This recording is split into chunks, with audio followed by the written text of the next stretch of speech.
নমস্কাৰ সকলোকে স্বাগতম। আজি আকৌ এটা নতুন ভিডিঅ' লৈ আপোনালোকৰ ওচৰত আহিছোঁ।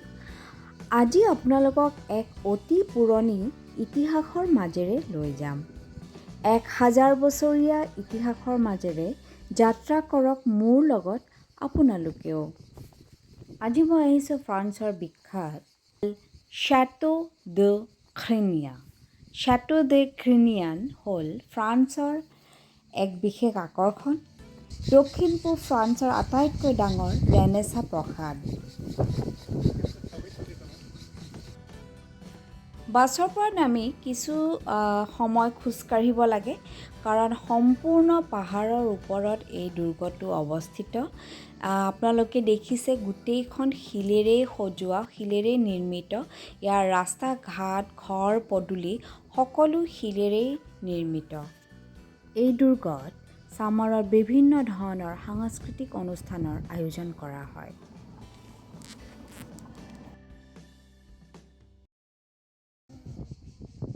যিমানে পাহাৰৰ ফালে উঠি আহিছিলোঁ, দেখিলোঁ ইয়াত বৰ ধুনীয়া এটা ভিউ পইণ্ট আছে, য'ৰ পৰা সমস্ত গ্ৰিনিয়ান গাঁওখন সুন্দৰভাৱে দেখা যায়। এয়া চাওক, সকলো ঘৰ কিন্তু শিলেৰে নিৰ্মিত। এতিয়া আমি যাম দুৰ্গটোৰ ভিতৰৰ অংশলৈ। মাৰ্কিজ ডি চিভিনিয়েৰ দ্বাৰা সজ্জিত এই দুৰ্গটোৰ টেৰেছৰ পৰা দেখা যায় প্ৰভান্স আৰু ইয়াৰ লেভেণ্ডাৰ পথাৰ।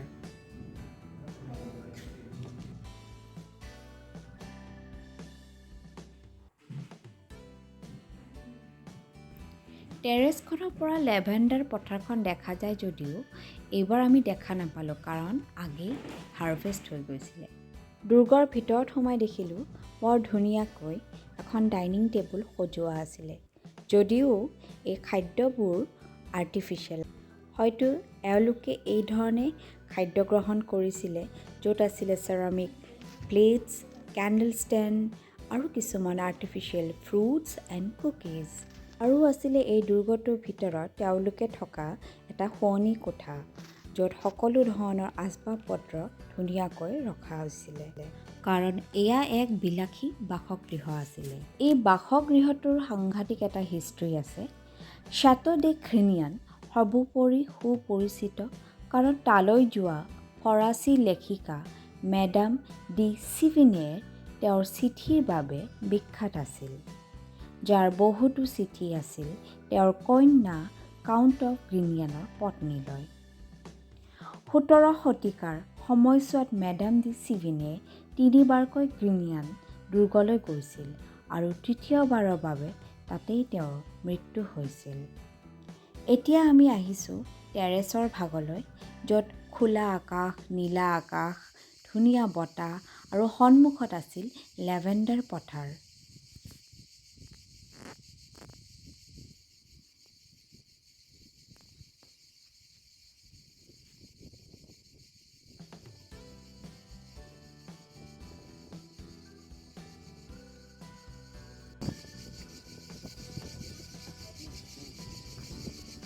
এই শব্দটো যে শুনিছে, এয়া হ'ল ক্ৰিকেটৰ শব্দ।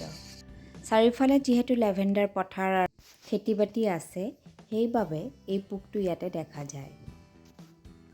গাঁওখনৰ জনবসতি খুব পাতল, ইয়াত বেছি মানুহ বসবাস নকৰে।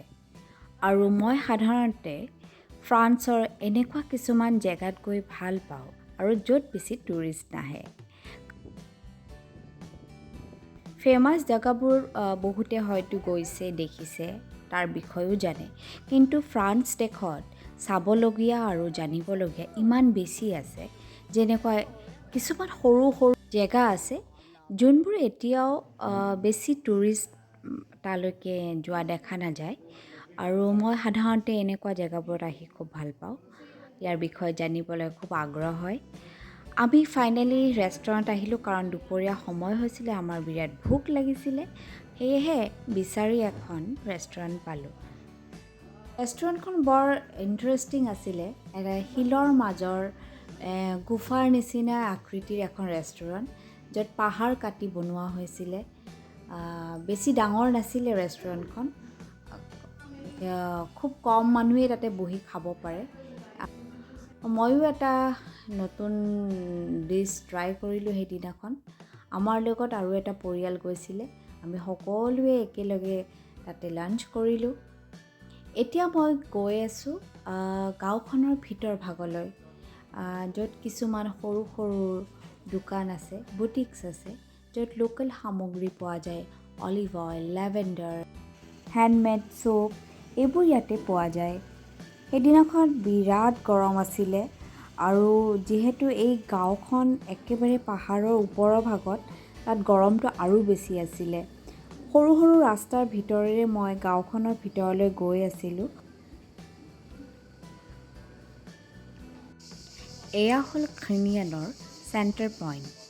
ইয়াত এখন আইচক্ৰীমৰ দোকান আছিলে আৰু যিহেতু গৰম অত্যন্ত আছিলে, সেইবাবে দেখিলোঁ ইয়াতে সকলো মানুহে গছৰ তলত জিৰাইছে আৰু আইচক্ৰীমৰ আমেজ লৈছে।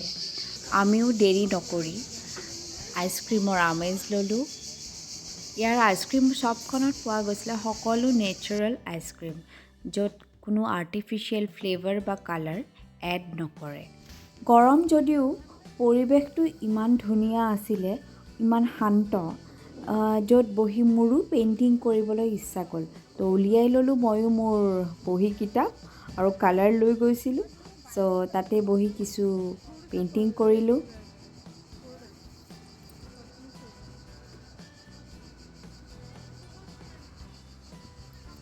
আমি আকৌ আজি উভতিম লিয়নলৈ। ইয়াৰ পৰা 2 ঘণ্টা লাগে। প্ৰথম বাছেৰে যাব লাগিব, তাৰ পৰা আকৌ ট্ৰেইন ধৰিব লাগিব। যিহেতু আমাৰ সময়ো হৈ গৈছে বাছ অহাৰ, আমি উভতি যাম লিয়নলৈ। এয়াই আছিলে আজিৰ ভিডিঅ'ৰ এক নতুন ট্ৰেভেল ষ্টৰী। যদি আপোনালোকৰ ভাল লাগে, ছাবস্ক্ৰাইব কৰিব মোৰ চেনেলটো আৰু লাইক কৰিব, কমেণ্ট কৰিব, শ্বেয়াৰ কৰিব। আপোনালোকৰ ভালপোৱাবোৰ দিলে মোৰো ভাল লাগে।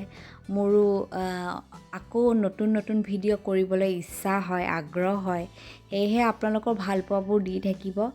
আকৌ নতুন ট্ৰেভেল ষ্টৰী লৈ আপোনালোকৰ ওচৰত আহিম। আজিলৈ ইমানেই। Keep travelling. ধন্যবাদ।